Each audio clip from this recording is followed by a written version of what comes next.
kita akan usir. Lebih bagus kita hancur, kita musnah di dalam perlawanan mempertahankan harga diri daripada kita ditindas, dibudak sampai habis. Rioting on the streets of Jayapura, capital of West Papua, a remote province of Indonesia in the Western Pacific. At stake, Indonesian control of the world's biggest copper and gold mine. 4 Indonesian soldiers are stoned to death, dozens of West Papuan students disappear. West Papua is one of the most remote places on Earth. Few journalists come here, fewer still avoid arrest by the Indonesian military. The nearest Indonesian soldiers are 10 kilometres away. We spent 3 weeks undercover in West Papua, meeting the dissidents in hiding and the tribal warriors who claim their ancient culture, dating back thousands of years, is being erased by force.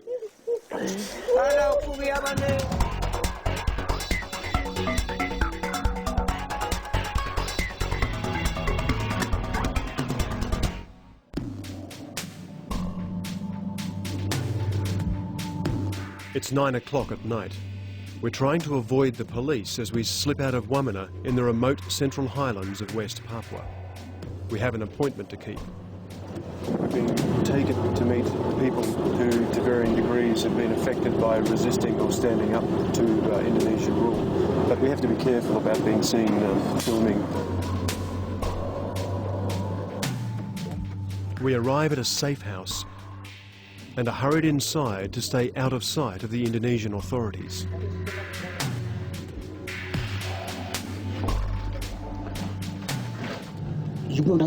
Waiting for us is a group of tribal elders. They tell us some of them have travelled for days to be here.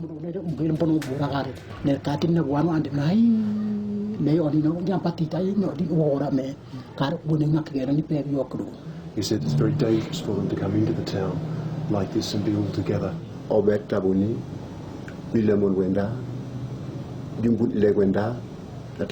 The most senior tribal leader intones a list of names. 12 friends he claims have been killed by Indonesian forces. Then he said, but there are thousands more that we can't name, we can't even count. There have been so many killed. He's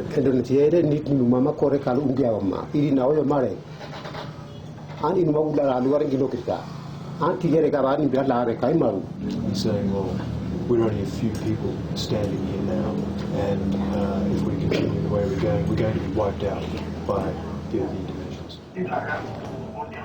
Suddenly, a radio message. The Indonesian police have pulled up outside. So we've just been told to move. The police just moved.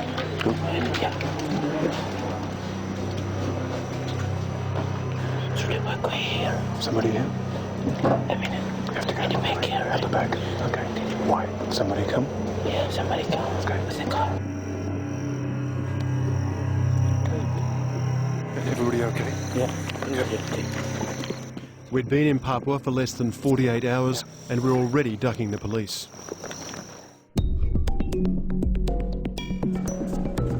Wamena is barely 50 years old, a glorified airstrip in the West Papuan highlands.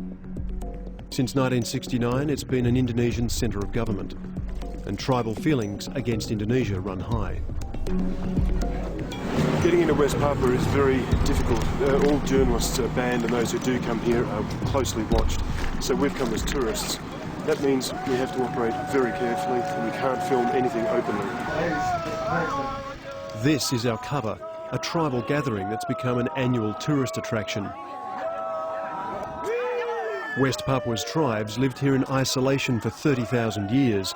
Undiscovered by Europeans until the 30s, they were annexed by Indonesia in the late 1960s.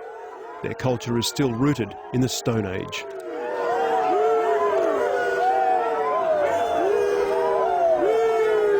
It feels a bit sad because the Indonesian officials sit up on the podium and direct things, while the local Papuans seem to perform for them almost.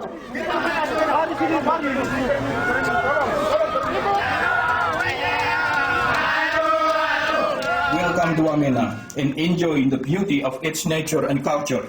It is unquestionable that Indonesia is the ultimate in diversity. Many West Papuans believe diversity is a polite word for occupation.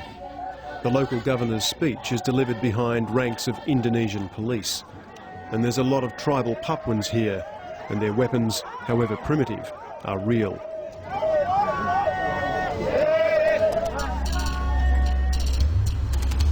Since 1969, hundreds of thousands of Indonesians have been subsidised to settle in West Papua.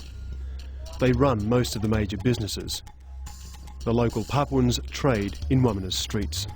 It seems very calm here at the moment, but just beneath the surface there's a seething anti-Indonesian sentiment. Just a few months ago here, 2 locals were shot by police when they were protesting outside the local courthouse against the arrest of one of their leaders.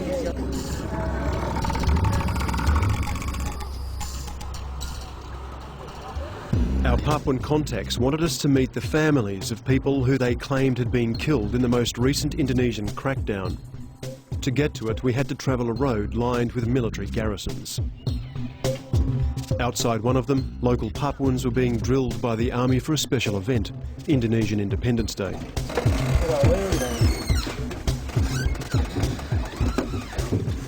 Okay, so that's the police station.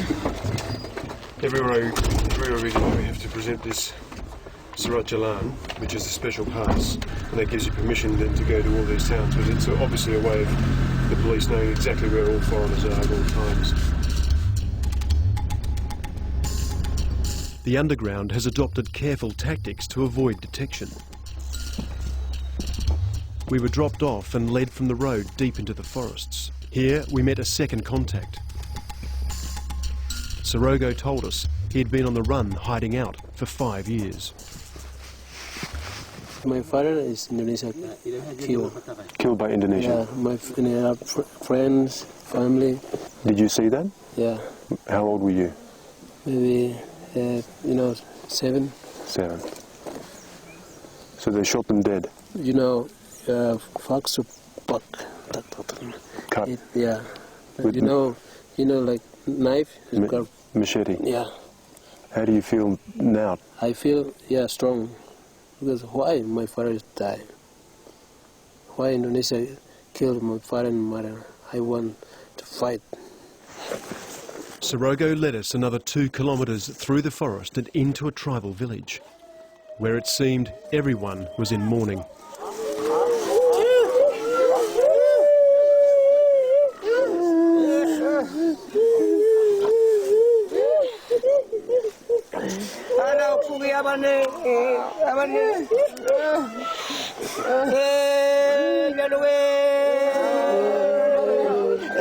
They're crying about the people that they've lost, and in particular they're crying about the young men that were shot by the Indonesian police in Jayapura in March in the protests. The crying was an age-old traditional ritual.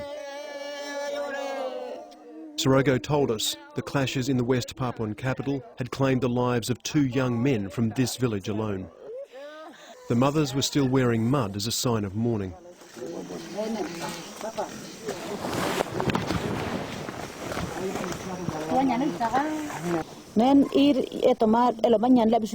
This woman told me she'd lost 2 sons. One died in the protest, she believes. The other fled to Australia to escape.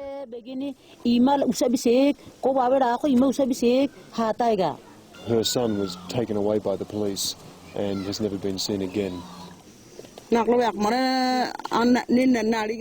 Dusake also lost her son in student protests in Jayapura 2 years ago. She's very angry about Indonesia being here. She says this is our land, and she would have wanted her son to protest against Indonesia.